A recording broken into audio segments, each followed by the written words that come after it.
بسم الله الرحمن الرحيم.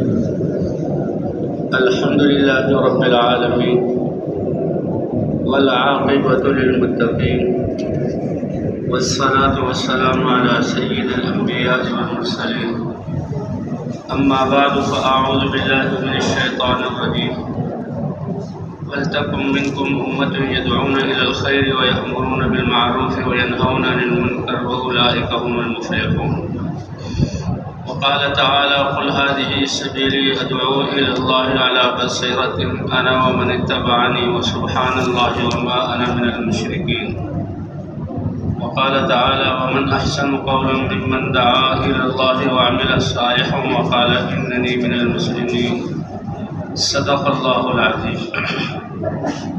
وقال رسول الله صلى الله عليه وسلم: لا الفقر أخشى عليكم ولكن أخشى عليكم الدنيا أن تبسط عليكم كما بسطت على من كان قبلكم فتنافسوها كما تنافسوها فتهلككم كما أهلكتكم. وقال النبي صلى الله عليه وسلم: تتداعى عليكم الأمم كما تداعى الأكلة إلى قصعتها. قالوا: نحن يومئذ من قلة يا رسول الله. قال: لا، أنتم يومئذ كثير ولكنكم غثاء كغثاء السيل. لينزعن الله من قلوب أعدائكم المهابة عنكم وليقذفن في قلوبكم الوهن. قالوا: وما الوهن يا رسول الله؟ قال: حب الدنيا وكراهية الموت. وقال سيدنا عمر بن الخطاب رضي الله عنه: نحن قوم أعزنا الله بالإسلام ولو طلبنا العزة بغير ما أعزنا الله به لأذلنا. میرے عزیز دوستوں اور بھائیوں اور محترمین علماء کرام، ایک اللہ کی سنت ہے اور ایک اللہ کی قدرت ہے. اور قدرت تو ایسی ہے ان اللہ علی کل شیء قدیر، جو اللہ چاہے اس کے کرنے پر قادر ہے. لو شاء لہداکم اجمعین.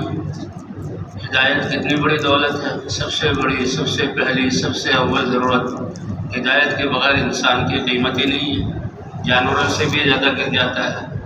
الانعام بل هم اضل، کہ جانوروں کو تو عقل نہیں دی گئی، شعور دیا گیا، تو وہ بھی اپنی نقصان دہ چیز سے اپنے آپ کو بچاتا ہے اور فائدے کی چیز کی طرف دوڑتا ہے.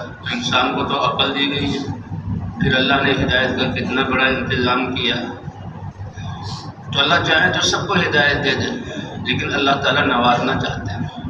اس لیے اللہ کی ایک سنت ہے، جسے عرض کیا قدرت تو چاہے سب کو ہدایت دے دے، لیکن سنت کیا ہے؟ طلب اور محنت. طلب اور محنت.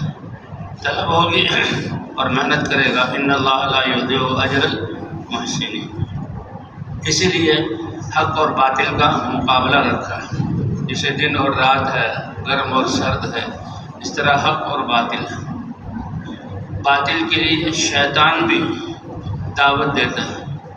شیطان باطل کو پھیلانے کے لیے یدعو حزب، وہ اپنے حزب کو بلاتا، حزب الشیطان اس کو بلاتا ہے نافرمانی پر، کہ خود بھی جہنم میں اس کے لیے طے ہے اور ان کو بھی جہنم کی طرف لے جائے. اور حق کی دعوت ہے.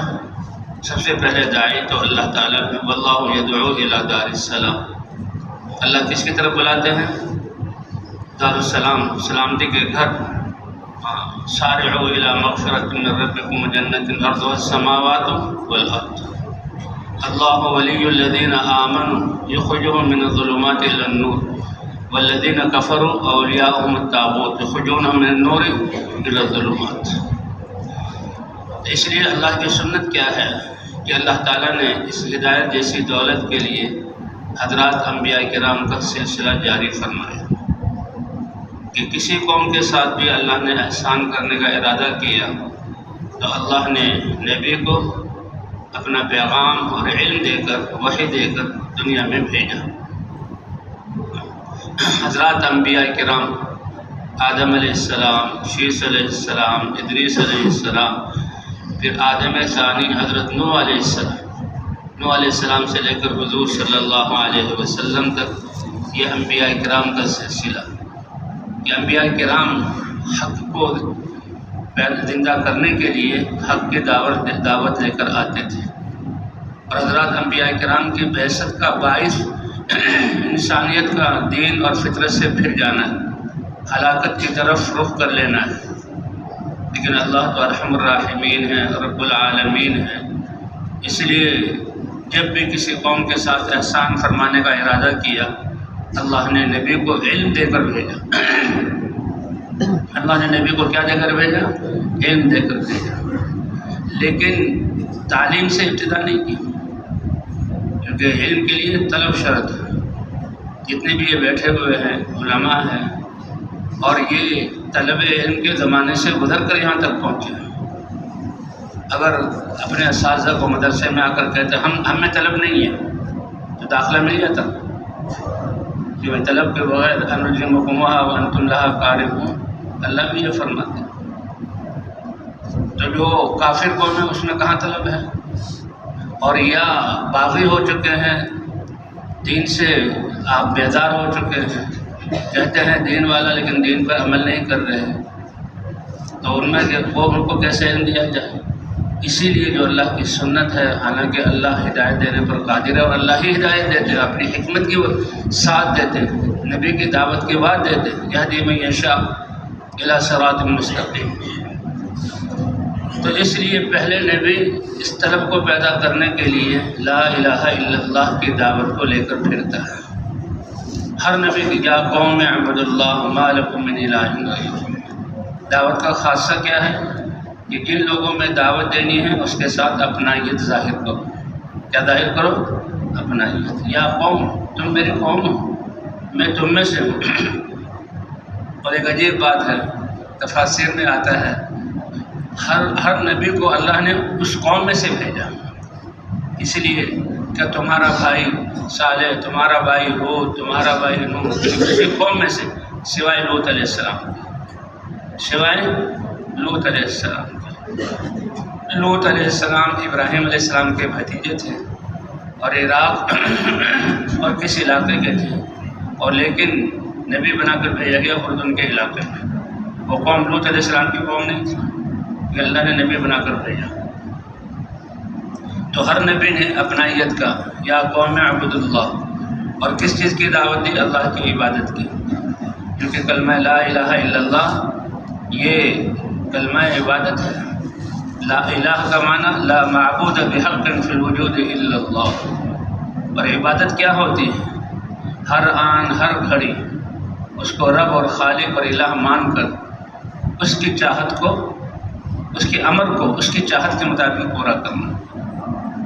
امر کو پورا کرنے کے دو طریقے ہوتے ہیں، ایک ناگواری کے ساتھ اور زبردستی امر کو پورا کرنا، اور ایک محبت اور یہ ہے عقیدت اور احترام کے ساتھ۔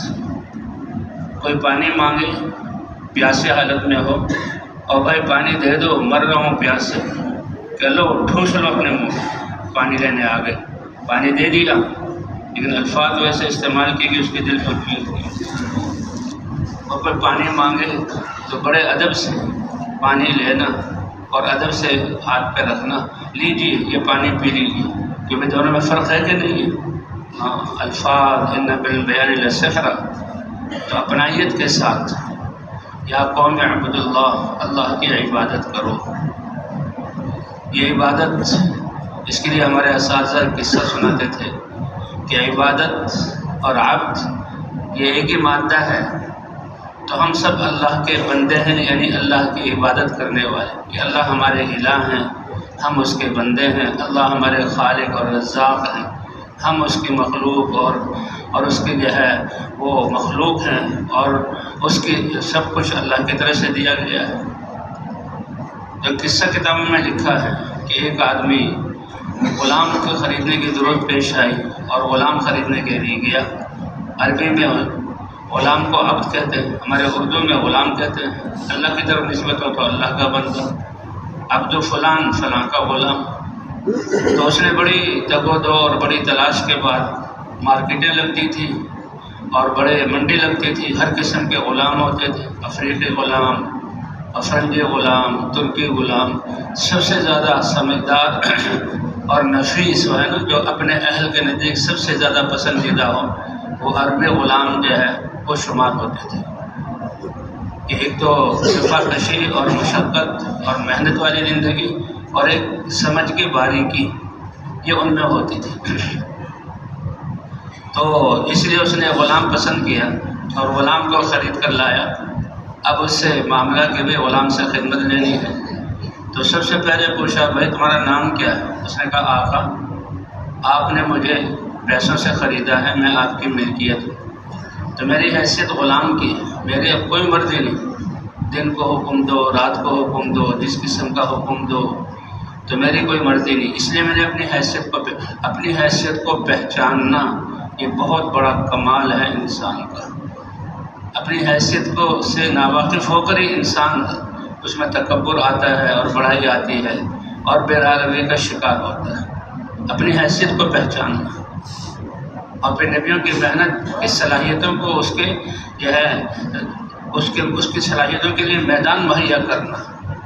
اس لیے حضور صلی اللہ علیہ وسلم نے ابو بکر کی جو صلاحیت تھی، حضرت عمر کی جو صلاحیت تھی، حضرت خالد بن ولید کی جو صلاحیت تھی، حضرت بلال کی جو صلاحیتیں تھیں، کہ جب دین کا میدان نہیں تھا تو ایک چھوٹے سے خطے اور چھوٹے چھوٹے کاموں پر صلاحیتیں ضائع ہو رہی تھیں.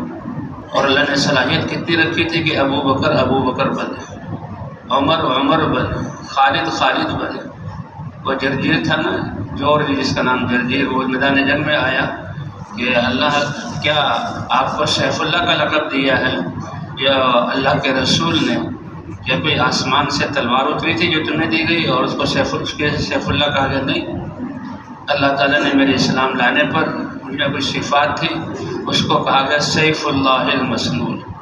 خالد تم اللہ کی سوٹی ہوئی تلوار ہو باطل پر. اس وقت سے میرا نام سیف اللہ پڑ گیا. تو بہرحال وہ غلام کی بات تھی. تو اس نے کہا آپ کا اپنی حیثیت کو پہچاننا. اس کے لیے ایک قصہ بھی ہے کہ محمود و ایاز ایک چرواہا تھا.